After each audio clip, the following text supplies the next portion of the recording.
Guys ভিডিওটা পুরো দেখুন তারপরে তুমি এটা আমরা আর্মি একটা বেস ক্যাম্প বানানো হয়েছে, তাহলে আমাদের যেমন শত্রু দেশ বাংলাদেশ, তুরস্ক, পাকিস্তান, তা নানাভাবে আমাদের অ্যাটাক করতে পারে। এই জন্য এখানে সেরকম 3 রকমের সিকিউরিটি গার্ড নিয়োগ করা হয়েছে। বাংলাদেশ বা পাকিস্তানের কোনো প্লেন যদি আমাদের এয়ারে অ্যাটাক করে, তাহলে এই যে লাইটটা জ্বলে উঠবে, তার ফলে ভিতরে যে আওয়াজ উৎপন্ন হবে, আমরা আর্মিরা সব অ্যালার্ট হয়ে যাবে যে কেউ প্লেনে করে আমাদের অ্যাটাক করতে আসছে।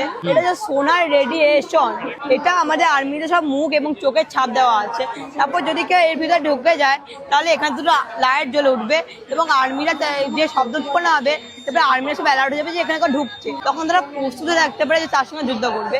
এবং যদি কেউ এখানে ভেতরে বা পাঁচিল ভিতরে ঢুকে যায়, এই ভিতরে ঢুকে গেলে সোনার রেডিয়েশন লাগানো আছে, তারপর এই যে দুটো লাইট, সে লাইট জ্বলে উঠবে এবং বাইরের যে বেস ক্যাম্পগুলো থাকবে তার সবাই খবর পেয়ে যাবে যে ভিতরে কোনো টেররিস্ট বা গুন্ডা ঢুকেছে। তারপরে তারা সবাই বন্দুক নিয়ে এসে তাকে ধরতে পারে।